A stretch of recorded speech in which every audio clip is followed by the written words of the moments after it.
ब्रह्मांड ही सब कुछ है। समय, स्पेस और मैटर सब कुछ इसी में समाहित है। हमारी पृथ्वी इस ब्रह्मांड में चट्टान का घूमता हुआ एक कण भर है, जो हमारी मिल्की वे गैलेक्सी में मौजूद 200 अरब तारों में से एक का चक्कर काट रही है। ये विशाल संरचना 90 अरब प्रकाश वर्ष की दूरी में फैले आकाश गंगाओं के सागर में सिर्फ एक बूंद के समान है। ये हमारा घर है, हमारी पृथ्वी, सुख सुविधाओं से भरपूर एक आरामदायक ग्रह। एक बार रोजमर्रा के कामों को छोड़ आसमान को देखिए, क्या दिखाई देता है। आसमान में फैली एक विशाल काली चादर में टिमटिमाते हुए तारे कितने खूबसूरत लग रहे हैं। रात में हम जिन तारों को देख पाते हैं वो सब हमारी मिल्की वे गैलेक्सी के एक छोटे से पैच के तारे हैं। हमारी गैलेक्सी में हम यहाँ रहते हैं और रात के समय में हमें सिर्फ इस छोटी सी जगह के तारे दिखाई देते हैं। कितनी विशाल है हमारी गैलेक्सी, लेकिन क्या ब्रह्मांड के सापेक्ष में हमारी गैलेक्सी का कोई अस्तित्व है?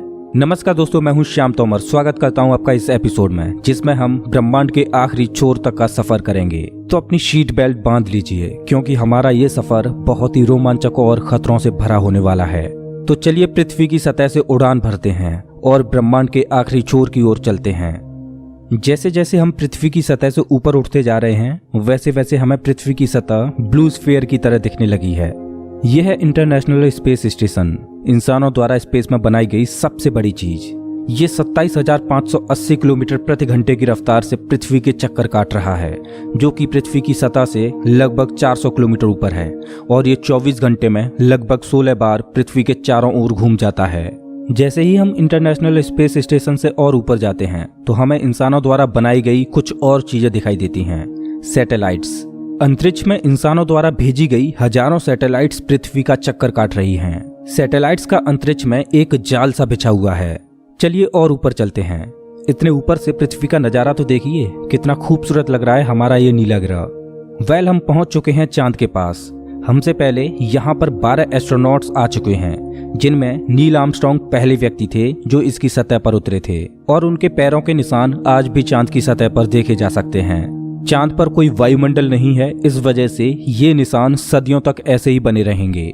हम अभी अपने घर से लगभग 4 लाख किलोमीटर दूर हैं और चंद्रमा से हमारा ग्रह कुछ इस तरह का दिखाई देता है। ऐसा लग रहा है जैसे अंतरिक्ष में एक ब्लू मार्बल रखी हो। चांद की सतह एक बैटल फील्ड की तरह लग रही है, जिसने पिछले अरबों सालों से कॉमेट्स और एस्ट्रॉइड्स की मार को झेला है। चांद का कोई वायुमंडल नहीं है जो कि कॉमेट्स या एस्ट्रॉइड्स को स्पेस में ही जला दे। सौभाग्य से हमारी पृथ्वी का वायुमंडल है जो हमें स्पेस से आने वाले खतरों से बचाता है। चलिए अंतरिक्ष में एक लंबी छलांग लगाते हैं। ये है हमारे सौर मंडल का सबसे चमकीला ग्रह वीनस। इसको पृथ्वी की छोटी बहन बोला जाता है, क्योंकि ये पृथ्वी की ही तरह रॉकी प्लैनेट है, जिसकी ग्रेविटी लगभग पृथ्वी के ही समान है। लेकिन ये ग्रह एक नर्क की तरह है, क्योंकि इस पर होती है भयंकर बारिश, पानी की नहीं बल्कि एसिड की। इसके एटमॉस्फेयर में जो बादल दिखाई दे रहे हैं वो सल्फ्यूरिक एसिड के हैं। हमारे सौरमंडल में सिर्फ वीनस ही एकमात्र ऐसा ग्रह है जिस पर सबसे ज्यादा ग्रीन हाउस इफेक्ट होता है। सूर्य की गर्मी इस पर आती तो है, लेकिन वापस नहीं जा पाती, जिस वजह से हीट इसके एटमॉस्फेयर के अंदर ट्रैप होकर रह जाती है। यही कारण है कि शुक्र ग्रह हमारे सौरमंडल का सबसे गर्म ग्रह है, जिसका तापमान 465 डिग्री सेल्सियस है। इसकी सतह पर काफी मात्रा में ज्वालामुखी मौजूद हैं, जो इस ग्रह को और ज्यादा खतरनाक बनाते हैं। इस एंग्री प्लैनेट पर कुछ भी सरवाइव नहीं कर सकता। चलिए अपनी जर्नी को और आगे बढ़ाते हैं। यह है सूर्य के सबसे पास मौजूद ग्रह मरकरी। इस ग्रह की धरती हमारे चंद्रमा जैसी नजर आती है, जिस पर बड़े बड़े गड्ढे मौजूद हैं। इस ग्रह के दिन और रात के टेम्परेचर में बहुत ज्यादा डिफरेंस है। रात के समय में इसका तापमान -170 डिग्री सेल्सियस पहुंच जाता है, तो दिन के समय में 400 डिग्री सेल्सियस को भी पार कर जाता है। चलिए आगे बढ़ते हैं। यह है हमारा भगवान। यही है जो अपनी ऊर्जा से पृथ्वी पर जीवन को चला रहा है। अगर ये ना होता तो हम ना होते। पृथ्वी से लगभग 150 मिलियन किलोमीटर दूर मौजूद ये तारा इतना बड़ा है कि इसमें लाखों पृथ्वियां समा जाएं। सूर्य इतना भारी है कि इसकी ग्रेविटी पूरे सोलर सिस्टम को कंट्रोल कर रही है। इससे निकलने वाली लपटें इतनी बड़ी होती हैं कि सूर्य की सतह से हजारों किलोमीटर ऊपर तक चली जाती हैं। चलिए अपनी यात्रा को आगे बढ़ाते हैं। यह है पृथ्वी का सबसे नजदीकी ग्रह मंगल। इसकी धरती लाल है, इस वजह से इसे लाल ग्रह भी बोला जाता है। वैज्ञानिक मंगल ग्रह के बारे में जानने के लिए बड़े ही उत्सुक हैं, क्योंकि वैज्ञानिक कहीं ना कहीं ये अनुमान लगाते हैं कि मंगल ग्रह हमारा पास्ट है। वैज्ञानिक मानते हैं कि अतीत में मंगल की धरती पर जीवन फला फूला होगा। मंगल की धरती पर भी सागर मौजूद थे, नदियां मौजूद थीं, इसका खुद का एक एटमॉस्फेयर था। लेकिन आज ये ग्रह वीरान और बंजर पड़ा है। आज वैज्ञानिक इस ग्रह पर सूक्ष्म रूप में ही सही बैक्टीरिया के रूप में जीवन खोजने में जुटे हैं और वैज्ञानिक इस ग्रह पर भविष्य में बस्तियां बसाने की सोच रहे हैं। अगर हम मंगल पर आए हैं तो हम इसे कैसे मिस कर सकते हैं। यह है ओलंपस मॉन्स, एक प्राचीन ज्वालामुखी। मंगल की धरती पर ज्वालामुखी से बना ये पहाड़ पृथ्वी की सबसे ऊंची चोटी माउंट एवरेस्ट से भी लगभग 3 गुना ऊंचा है और ये हमारे सोलर सिस्टम की सबसे ऊंची चोटी है। अगर मंगल की धरती से हम अपने ग्रह पृथ्वी को देखें तो ये कुछ इस तरह की दिखाई देती है। अब आगे की यात्रा थोड़ी सी डरावनी होने वाली है, क्योंकि अब हम एस्ट्रॉयड बेल्ट में प्रवेश कर रहे हैं, जो कि मंगल और बृहस्पति ग्रह के बीच मौजूद है। इसमें मौजूद हैं बड़ी बड़ी और विशालकाय चट्टानें, जो कि सूर्य के चारों ओर घूम रही हैं। इस एस्ट्रॉयड बेल्ट में इतनी बड़ी बड़ी चट्टानें मौजूद हैं कि अगर ये सब आपस में मर्ज हो जाएं, तो इनसे एक बड़े ग्रह का निर्माण हो सकता है। इस बेल्ट में इतने बड़े बड़े एस्ट्रॉयड्स मौजूद हैं कि इन पर एक बड़ा शहर बसाया जा सके। जैसा कि हम जानते हैं कि 4.5 बिलियन साल पहले हमारे सौर मंडल में ग्रह बने, लेकिन एस्ट्रॉयड बेल्ट में मौजूद ये मलबा जैसा का तैसा रह गया। एस्ट्रॉयड बेल्ट में मौजूद मलबा एक प्लैनेट बन सकता था, लेकिन एक बड़ी शक्ति ने इस मलबे को प्लैनेट नहीं बनने दिया, और वो शक्ति थी जुपिटर। जुपिटर की हाई ग्रेविटी ने एस्ट्रॉयड बेल्ट के एस्ट्रॉयड्स को प्लैनेट नहीं बनने दिया। जुपिटर हमारे सोलर सिस्टम का सबसे बड़ा प्लैनेट है और इसके ढेर सारे चंद्रमा हैं। ये इतना बड़ा है कि हमारे सोलर सिस्टम के अन्य सभी प्लैनेट्स को मिलाकर भी इतना बड़ा ग्रह नहीं बनाया जा सकता। ये है जुपिटर का ग्रेट रेड स्पॉट। ये लाल धब्बा जुपिटर की सतह पर सदियों से चला आ रहा है। ये एक विशाल तूफान है। ये रेड स्पॉट इतना बड़ा है कि इसमें 3 पृथ्वियां आ जाएं।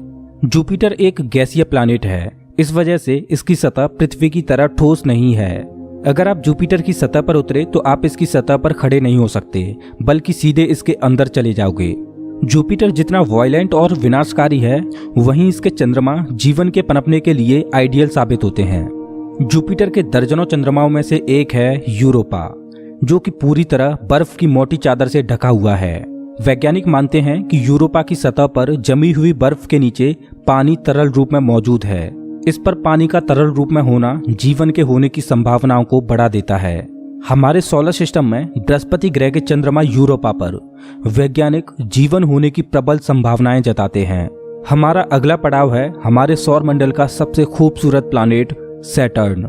शनि ग्रह के छल्ले इसकी सुंदरता में 4 चांद लगाते हैं, जो कि इसकी सतह से लाखों किलोमीटर ऊपर तक फैले हैं। शनि ग्रह को अपने सोलर सिस्टम का ताज माना जाता है। ये है शनि ग्रह का एक चंद्रमा टाइटन। इसका खुद का एक एटमॉस्फेयर है, इस पर हवा है, बारिश होती है, यहाँ तक कि इस पर ऋतुएं भी बदलती हैं। इस पर नदियाँ और सागर मौजूद हैं।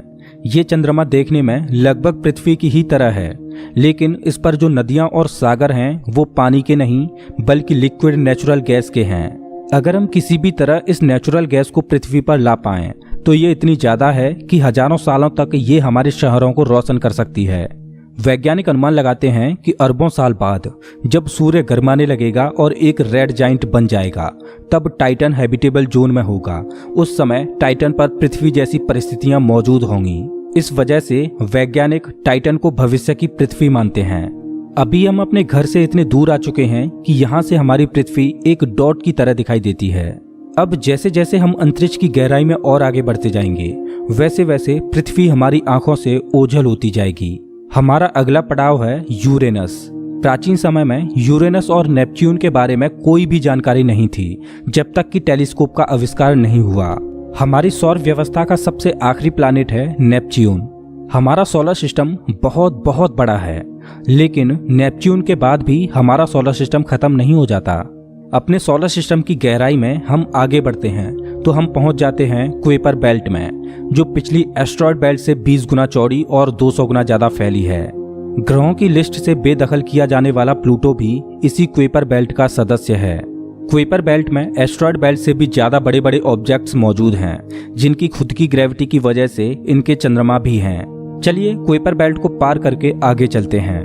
हमारी पृथ्वी से 13 बिलियन किलोमीटर दूर ये है सूर्य से सबसे दूर मौजूद ऑब्जेक्ट सेडना।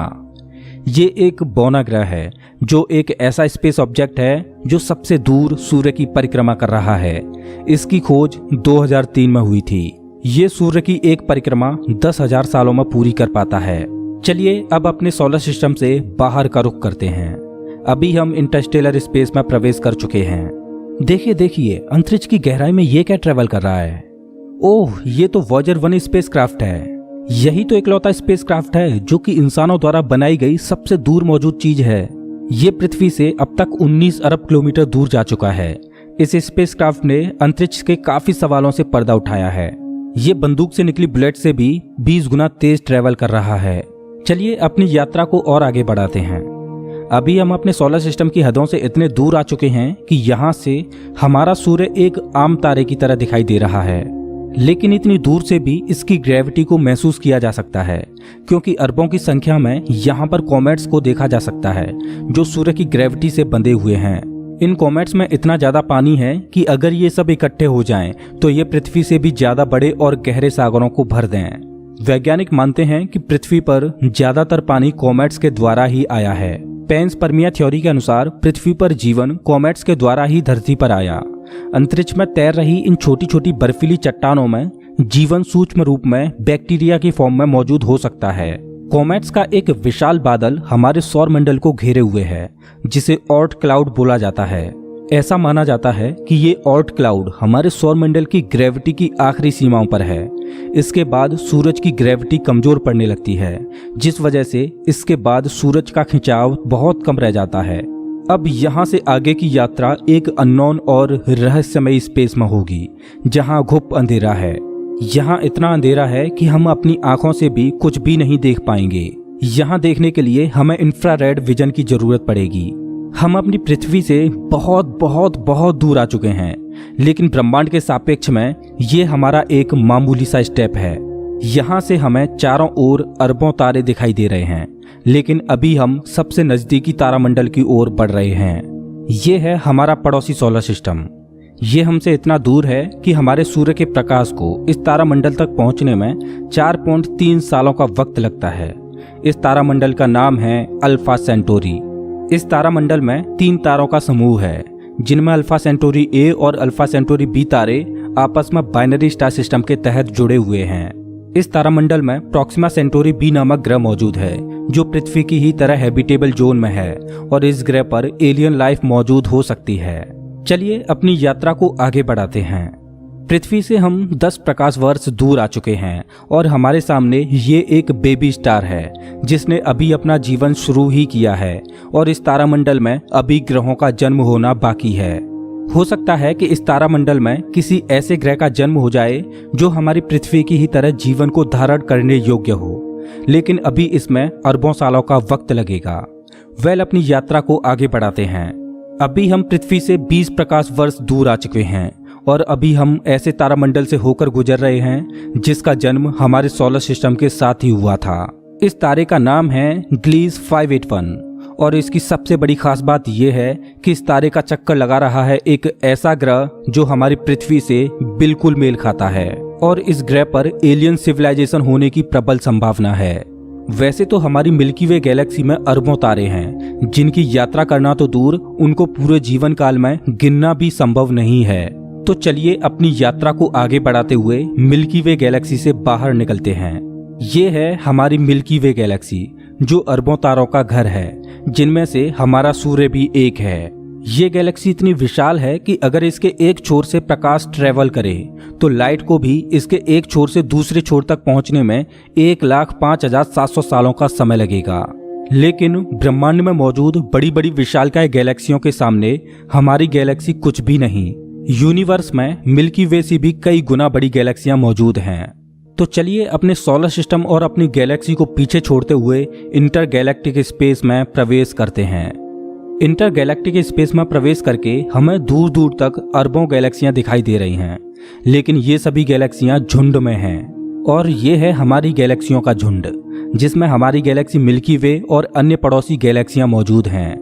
गैलेक्सियों के इस छोटे से झुंड को लोकल ग्रुप बोला जाता है। गैलेक्सियों का ये लोकल ग्रुप 10 मिलियन प्रकाश वर्ष में फैला हुआ है। जैसे जैसे हम अपनी यात्रा को आगे बढ़ाते जा रहे हैं वैसे वैसे हमें अन्य गैलेक्सियों के झुंड दिखाई देते जा रहे हैं और उनमें भी हमारे लोकल ग्रुप की तरह गैलेक्सियां मौजूद हैं। गैलेक्सियों के कई लोकल ग्रुप्स को मिलाकर एक सुपर क्लस्टर बनता है।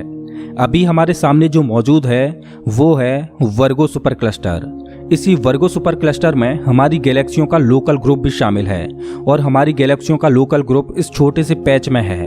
अभी हम अपने घर से इतने दूर आ चुके हैं कि यहाँ से हम अपने सूर्य को तो छोड़ो, यहाँ तक कि अपनी गैलेक्सी को भी छोड़ो, हमारी गैलेक्सियों का लोकल ग्रुप ही एक छोटे से पैच के समान दिखाई दे रहा है। कितना विशाल है ना वर्गो सुपर क्लस्टर।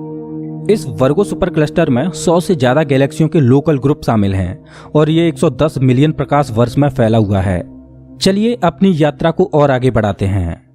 अरे ये क्या, जैसे जैसे हम आगे बढ़ते जा रहे हैं वैसे वैसे हमें वर्गो सुपर क्लस्टर जैसे अनगिनत सुपर क्लस्टर्स दिखाई दे रहे हैं। इस सुपर क्लस्टर्स के समूह को नाम दिया गया है लेनिया सुपर क्लस्टर और हमारा वर्गो सुपर क्लस्टर यहाँ पर है एक छोटे से पैच के समान, जिसमें हमारी गैलेक्सियों का लोकल ग्रुप एक डॉट की तरह भी दिखाई नहीं दे रहा। ये लेनिया सुपर क्लस्टर 520 मिलियन प्रकाश वर्ष में फैला हुआ है, जिसमें लाखों वर्गो सुपर क्लस्टर्स जैसे सुपर क्लस्टर्स मौजूद हैं। चलिए अपनी यात्रा को और आगे बढ़ाते हैं। जैसे जैसे हम आगे बढ़ते जा रहे हैं वैसे वैसे लेनिया सुपर क्लस्टर भी छोटा होता जा रहा है और इतनी दूर से देखने पर लेनिया सुपर क्लस्टर भी एक छोटे से पैच की तरह दिखाई दे रहा है। ओह माय गॉड, मेरा तो दिमाग ही घूम गया। खैर अपनी यात्रा को और आगे बढ़ाते हैं। यह है हमारा ऑब्जर्वेबल यूनिवर्स, जिसमें हमारा लेनिया सुपर क्लस्टर एक छोटे से डॉट की तरह मौजूद है। लेकिन क्या यहीं हमारी यात्रा खत्म हो जाती है? क्या इतना ही बड़ा है ब्रह्मांड? वेल, जैसा कि मैंने अभी बोला, ये है ऑब्जर्वेबल यूनिवर्स यानी ज्ञात ब्रह्मांड। ब्रह्मांड के बारे में हम जो भी जानते हैं वो केवल यहीं तक जानते हैं। हो सकता है कि ब्रह्मांड का विस्तार आगे भी हो जो अनंत तक चलता जा रहा हो, लेकिन वहां से हम तक कोई प्रकाश ही नहीं पहुंच पा रहा हो जिससे हमें ऑब्जर्वेबल यूनिवर्स के बाहर का भी पता चल सके। वैज्ञानिक ये भी अनुमान लगाते हैं कि हो सकता है कि हमारे यूनिवर्स जैसे असंख्य यूनिवर्स और मौजूद हो सकते हैं जिनमें हमारा ये ब्रह्मांड एक विशाल सागर में एक छोटी सी बूंद के समान हो।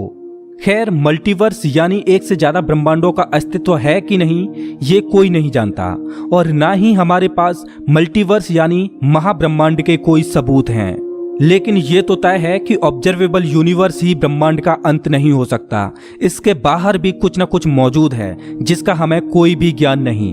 लेकिन वो क्या हो सकता है? हो सकता है कि हमारा ऑब्जर्वेबल यूनिवर्स भी महाब्रह्मांड में एक छोटे से पैच के समान हो। वेल दोस्तों, आपकी ब्रह्मांड के आखिरी छोर तक की यात्रा कैसी रही प्लीज कमेंट बॉक्स में जरूर बताएं। अगर आपको ये वीडियो पसंद आया हो तो इसे लाइक करें और ऐसे ही मजेदार वीडियोज के लिए चैनल को सब्सक्राइब करें, साथ ही बेल आइकॉन दबाएं।